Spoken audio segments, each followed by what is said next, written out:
my pleasure to introduce Dr. Ronald Stewart, who is the chairman and professor in the Department of Surgery.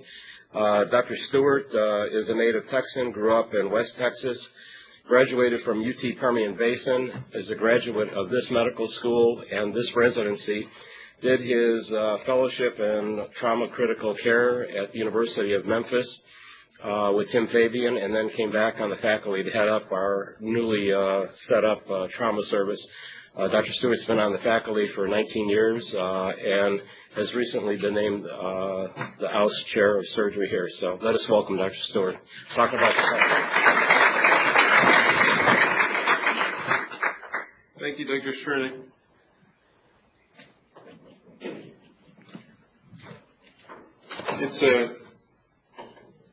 It's great. Beginning of a new year, very exciting. I'm going to talk about the fifth ACGME general or core competency, which is professionalism. I'm going to talk about it because I think it's one of the most important things that we can talk about from the practice and from the school overall. Although I will go out of my way to not sound too preachy, because I think it's something that's particularly strong in surgery. It's particularly strong in our residents and faculty. So, however, I think if you look at professionalism, and you'll see what I mean by professionalism, I think if you spend some time thinking about it, you would come to the same conclusion that if we all worked on being more professional, our work would be considerably easier and the practice considerably more efficient. Oftentimes there's more time spent discussing and debating about the care of the patient than actually providing the care to the patient. So it's also something I think our residents are particularly strong in, and as the newer generation of residents, you take a considerable beating about duty hours and commitment. It's one of the things that I think, if you compare residents now to residents 20 years ago, whenever I was a resident, I think the residents in general are more professional, more courteous, and work better together than we did. So in Claude, Oregon, I recently gave the Claude, Oregon address, summed it up when he said it's attitude, not aptitude, that determines your altitude. I'm going to talk about the definitions of professionalism. As you would guess, it's a pretty vague definition of what professionalism means.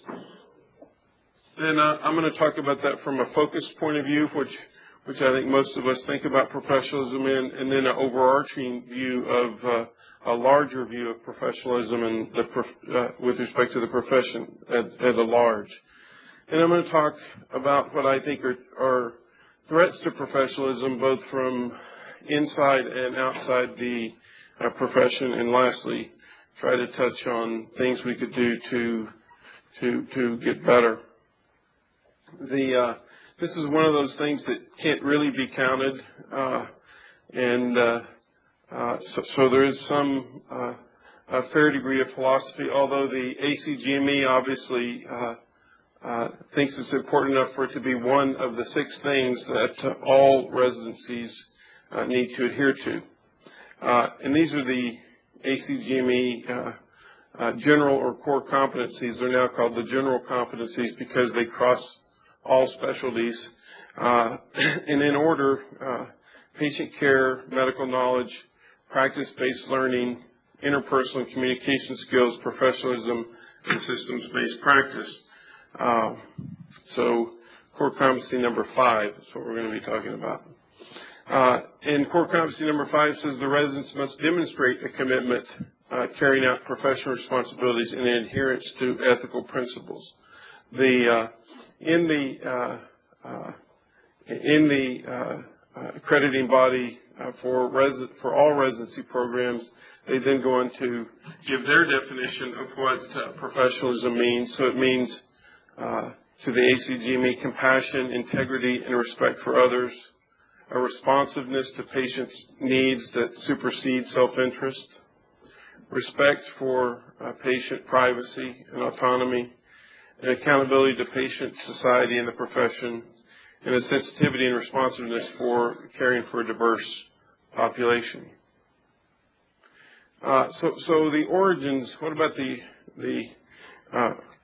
the origins of professionalism? Well, profession comes from the Latin root, which probably was initially came from a set of vows taken for entering a religious order. Professus, a public declaration.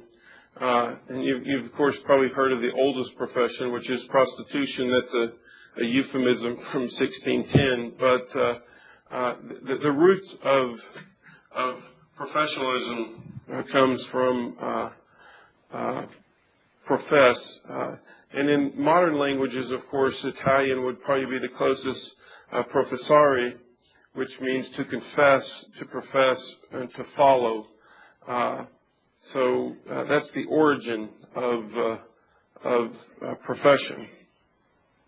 There were probably three original. You might add the fourth if you go back at 2 slides. But there were originally probably three professions, probably in this order. When we moved from hunter-gatherers to collective societies living in cities, religion, medicine, and law were the original three professions. And of course now that has considerably expanded. If you go to the source of all knowledge, Wikipedia, Wikipedia says, and I think gives a reasonable definition, the term commonly describes highly educated, mostly salaried workers who enjoy considerable autonomy and are commonly engaged in creative and intellectually challenging work, which medicine would fit that definition. There's 13 definitions of what it means to be professional. If you look at the nouns, probably what we're talking about is a person who belongs to one of the professions, especially the learned professions, or someone, number 13, a person who has special expertise. You can tell by his or her comments that the editor is a real professional. It's commonly used in that term. A working definition from academics who've looked at professions. Specifically, they've looked at is management a profession. Rakesh Khurana, who basically provide a working definition of what a profession is. It's a common. It requires a common body of knowledge, a system for certifying that individuals possess that knowledge, a commitment of use of specialized knowledge for the public good, and a specific renunciation of the goal for profit maximization. And profit maximization is really, if you were to define what a business is in business school, that is the definition of a business, is to maximize the good of the shareholders, which means to maximize profit, which is that is a difference between a profession and a business. In that there's a set of behaviors that in a profession that are for a higher good, and that in return for at least publicly renouncing purely a profit goal, there's more autonomy. So if you think about medicine in that sense, medicine, we are granted the permission to practice medicine, which that comes with a number of protections. It's not really a free market. You just can't go out and graduate high school and say, I'm practicing medicine. So there are protections in law that protect the practice of medicine. And lastly, a code of ethics. A profession has a code of ethics with provisions for monitoring individual compliance and sanctions for enforcement. If you go through that list, you would see probably medicine clearly meets every single one of those to several degrees. So Dr. Khurana goes on to say, he's talking about business schools, but if you read what he's saying here, it's also true about medical schools, that he's addressing not us, but he's addressing his peers, and he basically says that people want the status of a profession without the constraints of a profession. A profession is not only about the benefits that you claim, it's also about what you renounce. So, sums that quite well. If you look at, I showed this slide before in a talk on service. I adapted Dr. Berry's words here in that I made it healthcare specific, but I believe if you look at it from the patient's point of view, this is probably a good definition of what it means when many people think about professionalism, is that their expectations are loud and clear, look good, be responsive, be reassuring, but don't just be reassuring through competence and courtesy, be empathetic, but most of all, do what you say you will do. Keep your promises. So I think that's a very good summary of probably the more day-to-day elements of professionalism. And I think to the students, students and junior residents, when you think about what the patient expects, they really expect that they expect for you to look good, be responsive, be competent, and be reliable. As I thought about giving this talk, I was thinking about giving it yesterday, of course. The white coat ceremony was yesterday, so I just took the opportunity for the people sitting nearby me to take a non-scientific survey and get them to define what they thought professionalism, what the term professionalism meant. So, one definition, first, the patient's interests come first. It's about the patient, not primarily about the money. Another person said service to the patient in healing, commitment in the education of residents and students, and finally dedication to the lifelong learning of our profession. Some people thought about it a little bit longer and sent me emails and text messages later. And this is some other thoughts of what professional means. To be professional is to be honest, where honest stands for honorable in principles, intentions, and actions. So the person is very clear to define it. The principles, these are our principles, but it's not just the principles. It requires an intention to follow the principles, and then further actions that come from those intentions. Because there's a lot of intentions that don't necessarily follow with actions. Another person said professionalism is honesty and a commitment to the patient's interest first, a commitment to ethical principles. A fourth person said to be faithful to your profession and to be honest. If you look at these, several people independently have basically, on their own, not going to Wikipedia, have basically come up with honest as one of the common denominator words. And I think one person summed it up quite well, sent this in an email last night, summed up a lot of these thoughts. To be professional is to be moral, where moral means to know, to believe, and to practice what is right. And they went back to the oath that we took yesterday and will take at graduation, is defined back to the famous Hippocratic Oath. So I think there are even other qualities, though, of professionalism.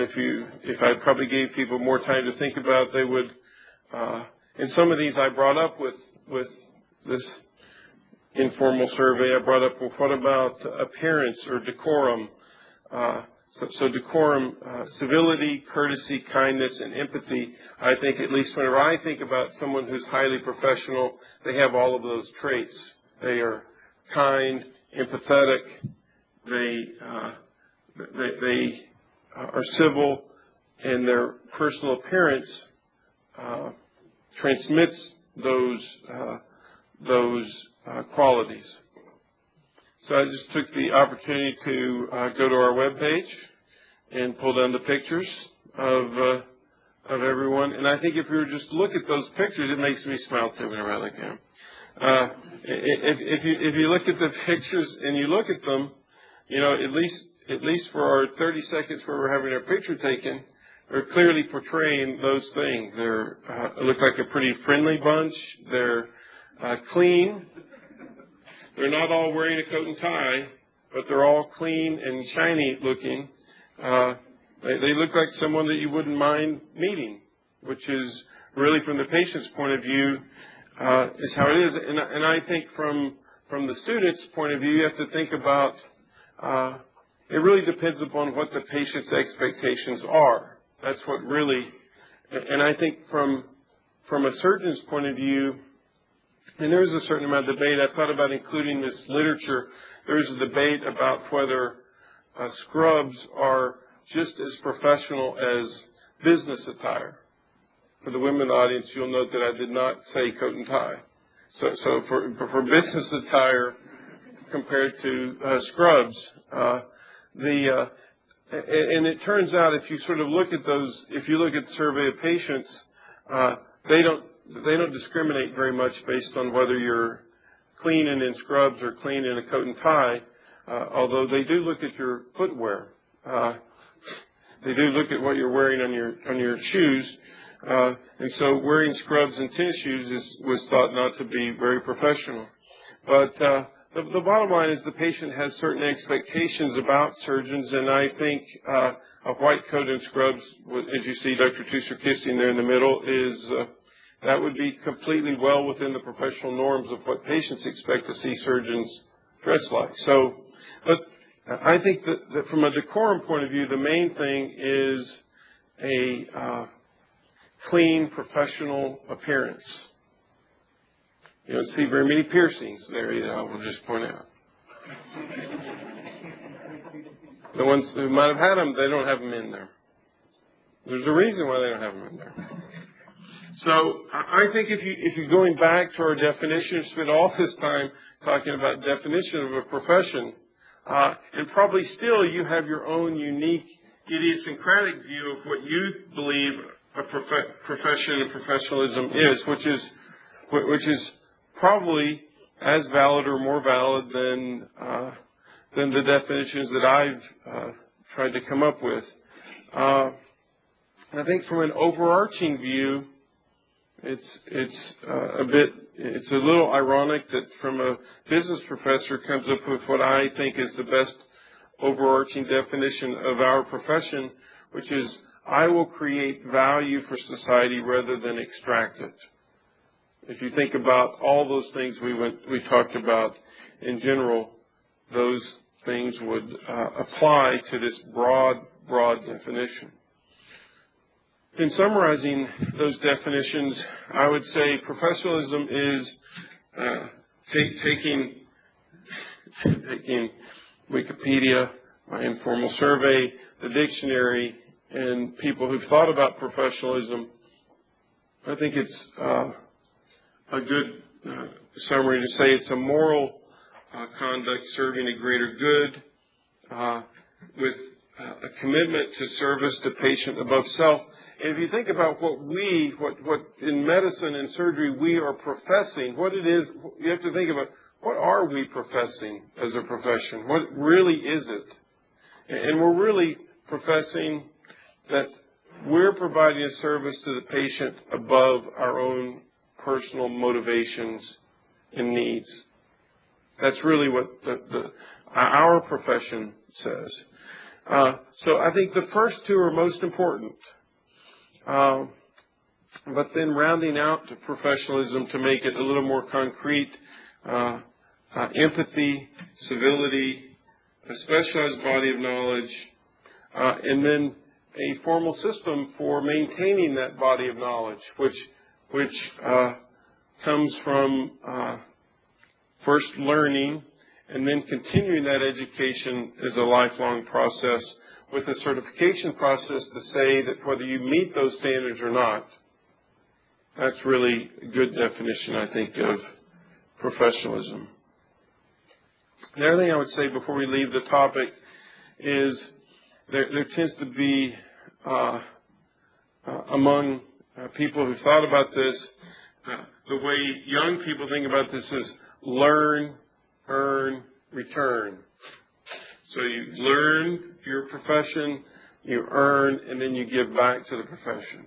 Well, that's not really, it's not the best in a profession, is that while you're learning, you're giving to the profession. While you're earning, you're giving to the profession. And when you're old, you're giving to the profession. You're returning all the time. So what about external threats to professionalism? There clearly are external threats to professionalism. These mainly, in my opinion, come from two broad areas, from economic pressures and market forces. Let's make it three. Economic pressures and market forces, which are really, if you think about it, it's the competition between that higher meaning of a profession and the day-to-day pressures of making a living, which at times those are in conflict with each other. And for those, I gave a previous talk on service. I'm not criticizing business here because I do believe there is a certain paradox in that if you look in the service sectors that deliver the highest quality of all of those things, look good, be responsive, be empathetic, are in highly developed, market-driven societies, but there clearly are conflicts between professionalism and market forces. The second would be technology, the emergence of technology. And we heard yesterday at the White Coat ceremony, Dr. Huff gave a great talk, and he talked about the origins of the Gold Humanism Society, that it really came about from a pediatrics faculty member at Columbia who believed that newer trainees, newer faculty members worshipped at the altar of the CT scan and didn't really primarily were not so interested in talking to the patient. And so technology clearly presents some challenges. Also, what presents challenges with respect to that, particularly in surgery, is the interaction and relation between the representatives from industry and surgeons can be in conflict with those professional values. So that our job is to represent the best interest of the patient, not the best interest of the manufacturer of a piece of equipment, which sometimes that requires a bit of introspection to know the difference between that. And thirdly, the broader social changes. I think all you have to do is look at politics, and you will realize that there is a significantly greater degree of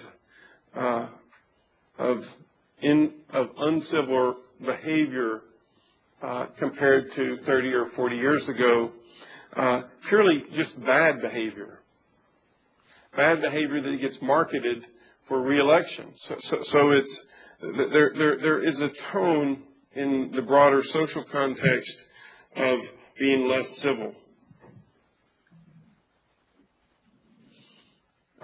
In this just some evidence supporting my conjecture, in that in Daedalus in 1963, there's a whole issue. This is the journal for the Academy of Arts and Sciences, that there was a whole issue that basically talked about how great the professions were, and the professions here are using the broad definition of what I talked about, how that those professions were triumphant in American life. They followed it up 40 years later sort of rubbing their eyes, looking, going, well, things didn't go quite like what we thought in 1966. And that they basically followed this up with another issue and talked about these same things, that the professions have been subjected to a totally new set of pressures, that from the reach of new technologies to the importance of the bottom line in making money. And they, I think, summarize it quite well and say that increasingly it's very hard to tell how professions differ from purely a business. So Benjamin Franklin, 1738, said, "Sell not virtue to purchase wealth, nor liberty to purchase power." Sell not virtue to purchase wealth, nor liberty to purchase power. He was writing that in the age of our medical students. And there are Benjamin Franklins out there today. They're there. We're just not listening. Descartes says that a man is incapable of comprehending any argument that interferes with his revenue. You will see this when you have this discussion among surgeons in particular. It's very hard to get past this. Well, if they don't even listen sometimes about some of these things. It's hard to get past what affects your pocketbook. So what are the internal challenges to professionalism? Those would be more relevant to us. Things that we have more, you don't have to worry about social change. It's us we're talking about. Well, the main is the surgeon. Ego, bad behavior, overly focused on self. These are not unique to modern surgeons. There's a whole history of this. But there's no question that our own behavior, our own focus on self can be a challenge to those, particularly the broader professionalism, and even the smaller aspects of professionalism that I talked about, decorum, civility. In fact, I'll just cite two things. We did a survey of our faculty, then a survey of Texas Surgical, survey of Southwestern Surgical that didn't really deal with this topic. It had to deal with performance during critical situations, but we gave the surgeons a chance to give a narrative. We gave them a chance to say a free text option so they could write about what they thought made a difference. I'm just going to say some of the things that some of them said. So one of them, they said confidence was really important for performing during critical procedures, which I believe is really true. But some of them, you let them talk, they keep typing. And some of them make a case, which is what I would call sort of the exaggeration of what was that movie, the Gordon Gekko, the greed is good sort of approach, carrying it to an extreme. Well, the surgeons basically, some of them talk about how important confidence is, that it's so important that you must be arrogant. I didn't say it, they did. They talk about that confidence should be carried to its logical extreme of arrogance. And then in talking to some people, we did part of the survey, is that some people will make the case for selfishness as a virtue, because if you're the advocate for the patient, then you must be selfish because you're protecting the patient's needs. Some of you I might have made that argument myself. And you see that play out at the OR posting board often. But clearly those are sort of self-promoting ideas of what it means of those things. So, and the second thing, though, I would say is an internal challenge to professionalism is the well-intended mandates to humanize the training process. it clearly has unintended consequences. And I'm sure some people, whenever I showed the fifth core competency, the ACGME core competency, and talked about professionalism of putting the patient's needs first, I'm sure there are people in the room who cringe is probably not the right term, who probably wiggled a little bit in their seat and basically probably thought to themselves, well, the ACGME is not really promoting professionalism, at least the service to the patient. So there's well-intended ideas to humanize the training process potentially have unintended consequences.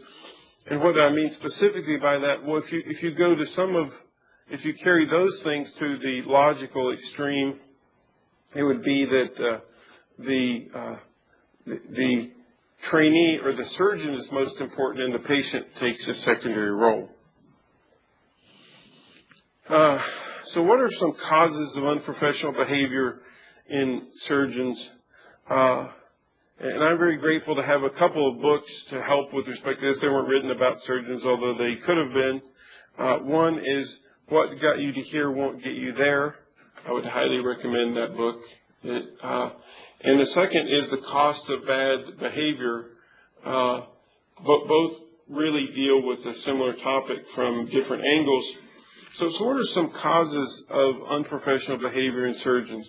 Well, first, tradition.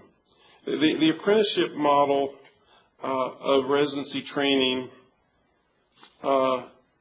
can lead to what someone otherwise might be very professional and have appropriate decorum. That imbalance of power and tradition of do what I say can lead to people treating particularly junior colleagues unprofessionally. If you just sort of watch and listen to the tone of language that people use, I think you might disagree with that. I'm sure there's people here who will disagree, but no question that if you listen to the tone that faculty use in discussing things with residents, it's considerably different than the tone they use in discussing things with patients, for example. Truth-telling. Surgeons are really big on you must tell the truth. Obviously, honesty is one of those things. But I put truth-telling in quotes here because it happens to be our version of the truth that we're so interested in professing to everyone and winning every single argument because we are the sole arbiter of the truth. And there is only one truth, and that truth comes from me. I am right and you are wrong. But no, it's not that. I'm telling the truth. That's what we tell ourselves. A tight-knit family. No need to be polite with family. We're so close, we can just say whatever we want. Because you don't have to be, you don't have to be polite with your family. I'll just say I'm guilty. I'm guilty of that myself. But however, that's not true. It doesn't hold up to careful inspection. I don't just get to go home to my family and say whatever comes to my mind. Write a memo. Dear Sherry, notice there's no ketchup in the closet. Please order some. Performance improvement to follow. It's like, I'll be sleeping up here. So it's just not true that just because you have a tight-knit family, your words can hurt the family. All these are a bit of a variant of needing to win too much. What do most surgeons mean by needing to win too much? All the time. Every time. Whether it's important or not. Whether it has consequences or not, we are right. An excessive need to be me. For those more dramatic surgeons. Entertainment value. Drama. It's your need to be yourself and colorful. This leads to unprofessional interactions. It leads to people saying things that that probably violate some norms of reciprocity and trust. I've talked about selfishness, and a lot of these things also come into superstitious beliefs. Because we come to believe that, well, we did it that way, so it must have to be that way. And if I change, it's going to hurt my outcomes and the world will come to an end. If it worked for me, it has to work for them. Because it obviously worked for me. Arrogance, I talked about already. Really the bad big brother of confidence. So confidence is a very important and positive trait. Arrogance is the extreme of the maladaptive form of consequence. And then the inability to see the consequences of cost of these behaviors. The book of The Consequences of Bad Behavior goes into reasonably sophisticated business analysis, not from so much medicine, but from corporations, which really they're trying to uncover what are the consequences or cost of uncivil behavior, what we will call unprofessional behavior. Let me go through what I think some of those are for us. Okay? Students have a choice. Our best students clearly have a choice in what they go into. What's the cost of being gratuitously uncivil to trainees? How many people have chosen not to go into surgery? How many of our own graduates have chosen not to belong to the OWL Society because of uncivil treatment during residency? What's the financial cost of recruiting people who leave or who decide to leave or decide not to stay because of uncivil behavior? Well, I think if you were to spend some time thinking about it and you just think about your own discussions with people, you would come to the conclusion, well, there might be some significant cost of that. And lastly, this I think we oftentimes use as a crutch. It is very true that in surgery in particular, that we deal with difficult, life-threatening situations, difficult patients, and difficult colleagues. But does really acting out of anger, being hostile, rude, inconsiderate, does that really help with those difficult situations? Well, I can tell you what you think. I know what you think because I surveyed surgeons about it. In their top 3 list of things to be avoided during a critical situation, anger made the top. Their own, just in the survey. Anger was something that they recognized when they were calm, sitting at the computer screen, that anger interfered with their ability to perform well. For those more dramatic, John Wooden summed it up that the main ingredient of stardom is the rest of the team. This is probably true today in surgery more than any other time in history. So what are the costs? I've spent some time talking about it, but Samuel Johnson basically summed it up in a pithy way and said, spite and ill nature are among the most expensive luxuries of life. So what about those of us, me, you? What about responding to incivility? What about, so advice this is really advice to all of us, advice to you for my incivil, how to deal with me whenever I'm being incivil. Well, Winston Churchill said, this is very relevant to trainees, if you're going through hell, keep going. Don't pause. If you're standing up here at M&M and it's not going well, don't stop. Don't ask for questions. Keep moving. Keep going. The message here is that hell usually gets better. That's just what you perceive as hell. It really is heaven. That's what you're thinking. It's really heaven. The second is be professional.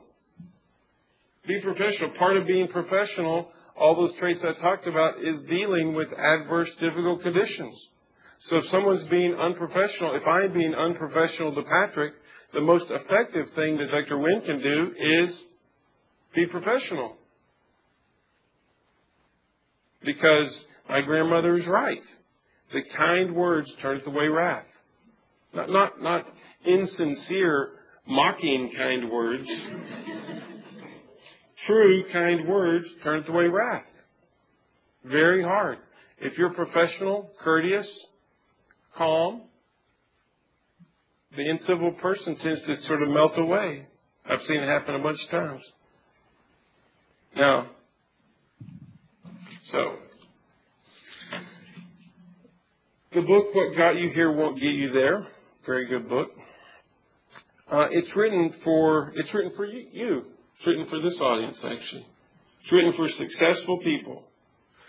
And Mr. Goldsmith, whose clients pay him hundreds of thousands of dollars, these are usually CEOs of major corporations, to fix little personality quirks they may have that make them more effective leaders, goes through what the successful person believes. He spends about 20 pages just talking about their beliefs. I have succeeded. I can succeed. I will succeed.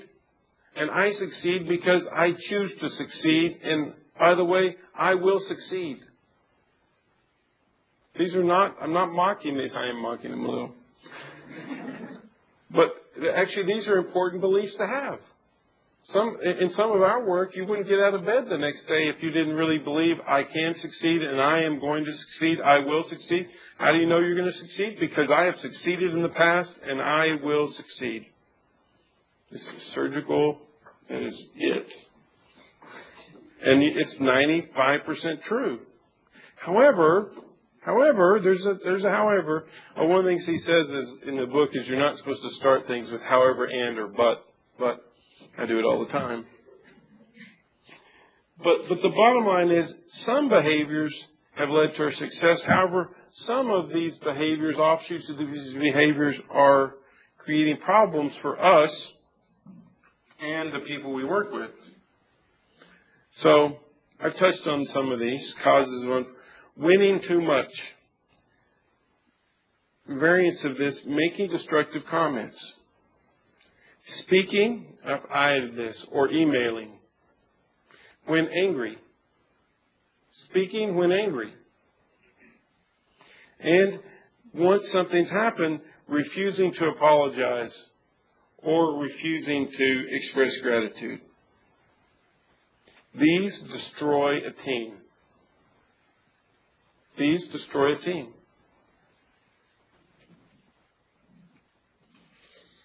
So, what could we do better? What are our challenges? Well, first, I think hopefully it's helpful. Hopefully it's not just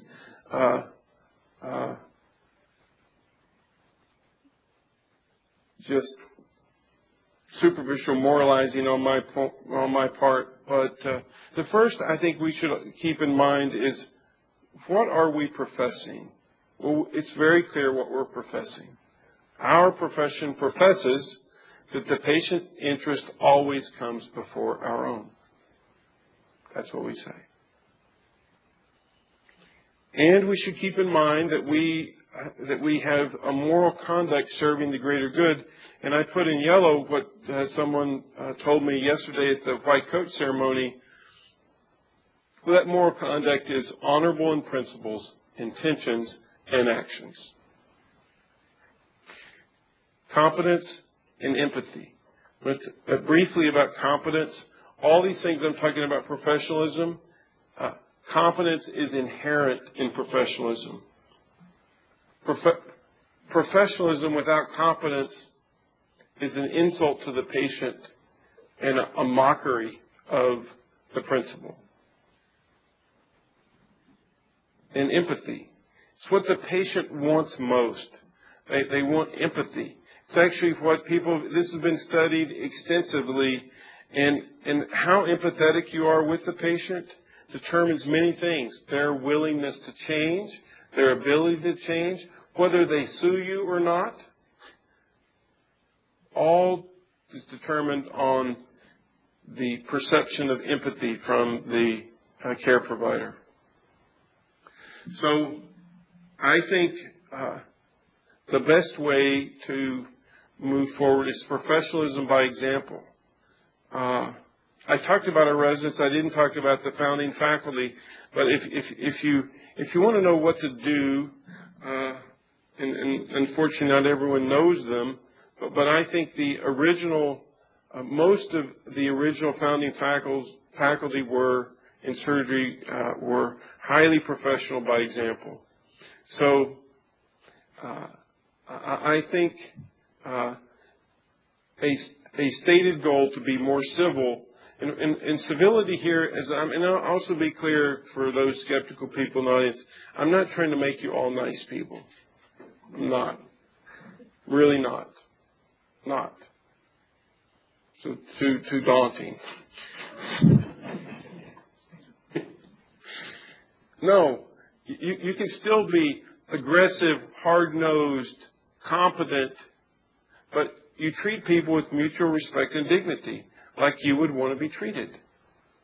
All times. Whether it is a staff, whether it's the housekeeper, student, resident, colleague, patient. Look in the mirror. I can tell you I have a lot of things to improve with respect to this. And then the positive role models. I would say the second most common thing that junior faculty complain of, the first most common, anyone know the first most common? Lack of mentoring. First most common. Second most common, though, is not being treated professionally.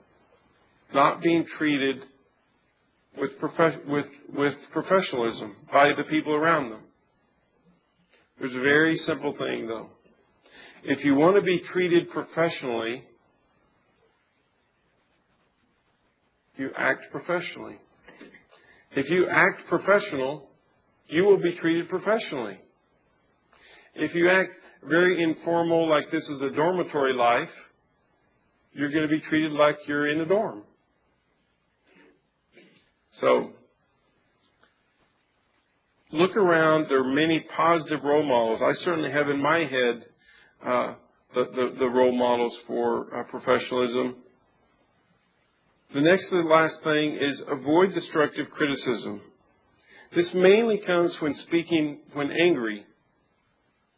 And also, I'm not trying to make us not critics. I actually think the whole improvement of medicine requires vigorous, enthusiastic, dedicated criticism of our own selves. It does. It does. However, it should be constructive criticism. Let me give you, from the student's point of view, what I mean by constructive criticism. I think most commonly we get it wrong when we enter medicine. That you find students come in several different flavors with respect to this criticism. And the most common, I think, is the destructively critical. What I mean by destructively critical. They're doing an operation, an appendectomy or something. During the operation, they break a knot.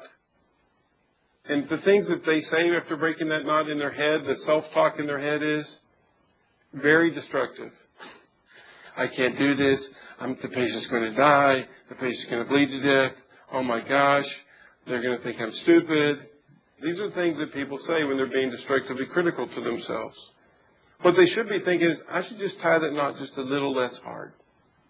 Not, I'm not going to be able to do it, blah, blah, blah. So, on the other hand, there's the non-critical. And we have a subset of people who fall in this. All of them become surgeons. The The subset of the non-critical is, couldn't be me. Must be the suture. There's no way. No way I may get a mistake. Somebody else told me to tie it that tight. And I practiced thousands of times, and there's no way it can be true. Because I do it right. There's those two ends. They're both missed the mark by 1,000 meters. They're both way off the mark. You should be constructively critical. Constructively critical.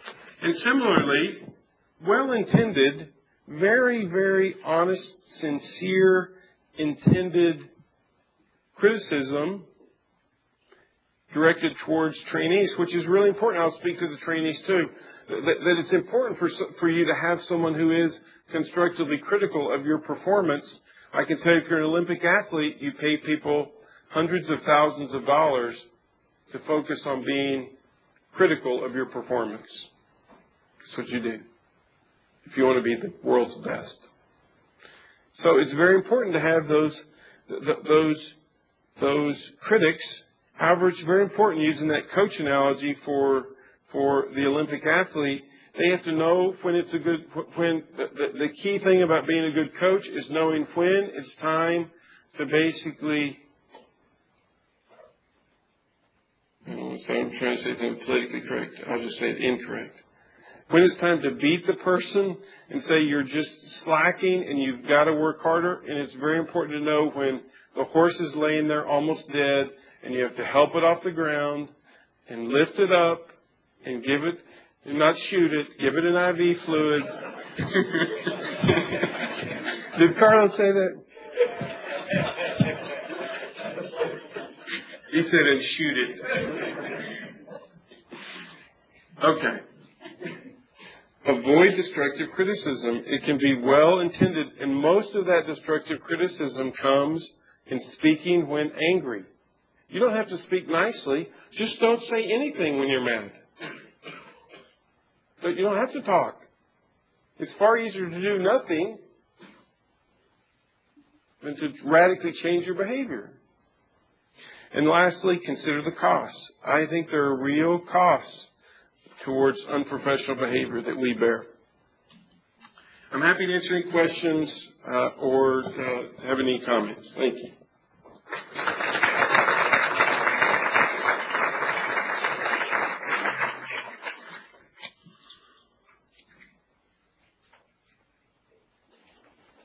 Dr. Dan? I think one way I've kind of, in my mind, transitioned to, 20, 30 years ago of always being available to today is some of the old surgeons used to say it's a marathon, not a relay race. But at this point, it is a relay race, and you've got to pass the baton. And what the patients are looking for is not guarantee that you will give them good care, but a guarantee that they will get good care and you will do what you can to ensure that they get good care. And that means going by with a colleague and doing abdominal exams together before you leave the hospital, or making some phone calls to your consultants to make sure they're taking good care of your patients, things like that. You don't have to do it all by yourself, and it really comes in the team framework, as I think Dr. Stewart's trying to hit on quite a bit. But they are still looking for that commitment from you that you will ensure they get good care, even if it's not done by you.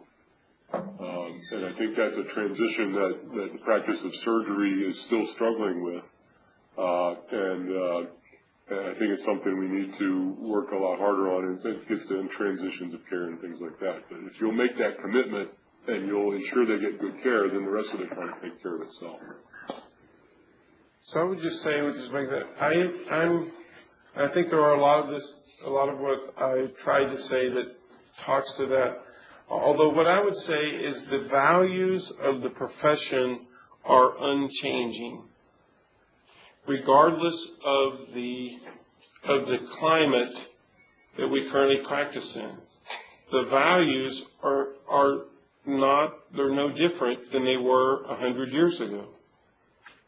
Dr. Ramos. On professionalism, the definition of professionalism is one of mission. And it's not only that you have the vision of being ahead of your, but it's the patient and the community. and that you are responsible for the community, so you don't have to give so many CT scans to that patient because you can get radiation to the community because it's going to cost a lot of money to those folks. So that is the professionalism. And secondly, the professionalism when you are an employee of the corporation, university, hospital, ACA, all the owners of the hospital or the insurance company.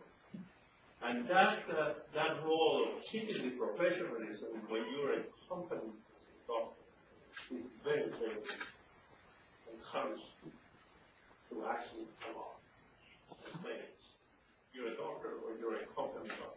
Very difficult and really challenging. Yeah. Very important, though. Is there any, it seems to me, and you hit on it earlier, and Dr. Ramos just reminded me of it, it seems to me that as a lot of doctors set up their practice, they see medicine as a giant pile of money, and they want to reach in and grab as much of it as they can as efficiently as possible with not taking ER call, but working in ambulatory surgery centers and doing one operation over and over again. And I think there's a struggle between centers of excellence that do great care because they do the same thing over and over again versus the committing to your community and caring for the community. And sometimes those go against each other. And I don't know, I'd welcome your thoughts on that. So I do think there is that's why I think Dr. Khurana's definition is so particularly good, in the sense that if you think about it in the broader context, I will add value to society rather than extract it, does not mean that you're taking a vow of poverty, okay? Doesn't mean, that's not what he's saying at all. That he's saying that the practice of the profession, though, must add value to society. So you're, and use your pile of money, you're adding value to that money, and you're essentially adding to that pile, or you're at least giving as much as you take away from the pile. That it becomes a limited resource as everybody is just in to take as much money as they can out of the system without adding to it. It becomes a destructive process to the profession, which ultimately these didn't spend a lot of time talking about today, but ultimately these professional values are what ensure the economic well-being of future practitioners of medicine. It is the goose that lays the golden egg. Kill the goose and there's no more eggs.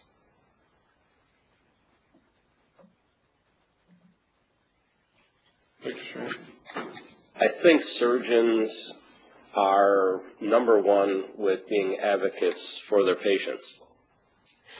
And I think sometimes that advocacy is used as an excuse because a lot of our interaction with others doesn't meet our standards and what we hold ourselves to. And I think that happens. I mean, we're dealing with people who work 40-hour shifts or, our other colleagues in the profession. And I think probably that's one of the biggest challenges that we have as surgeons, to maintain that civility to all those other people who we feel are not helping us sometimes relative to achieve what we want to achieve with our patients. And I think it was the same 30 years ago, and I think it's the same now. And I don't know whether that's the real point of contention as far as the problem. I think we're great patient advocates. I mean, we're here to help people. We want to do it acutely. We want to do it electively. We want to do it every minute that we're breathing. And we get upset when we find interference, I guess. Intentional or unintentional. Right. No, I agree with you. Why won't you do that test right now? No, I agree. I agree with you. And I would say that having high standards and then running into roadblocks of people who may not have the same standards is a key friction point of not just surgeons, but surgeons definitely fall into that. I think my response to that would be that you should have high standards. I think we should be careful in judging others when we assume we know what their standards are. I think that's which we may not know. But the key thing I would say is that when you run into that, no matter how difficult it may be, the goal should be to treat that person or that group of people with civility and respect. That I will tell you that of the problems that I deal with and have dealt with for a while, that falls in the category of what surgeons would probably say, doing the right thing in the wrong way. Right? Your issue is right. However, you dealt with it in a wrong way. You were too harsh. You dealt with the person when you were angry. It's just not supportable, I will say. I cannot help you with respect to that. If you're doing something that you know and perceive as the right thing, but you're doing it in a way that is unprofessional and degrading or even violent to the person, I'll put it in hard terms. Some of that is a career-ending decision you may make, carried to an extreme. So, the book, one of the books, would say we should have a zero tolerance for uncivil behavior. Surgeons have a pretty high tolerance of it, and I think it would be an interesting study. I have my own theories about it. If you look at the professions, and this goes beyond professions, to businesses and trades who actually do things, like if you carry it to the military and people who actually do special forces, I mean, their whole idea of what would be a professional interaction with someone may be, I assume, physically grabbing them and pushing them up against the wall. Certainly, if you look at some of our coaches, their behavior is that. But it's not that behavior in our profession really makes the work of providing patient care harder, and it's just not defensible. Other questions? Okay, thank you very much.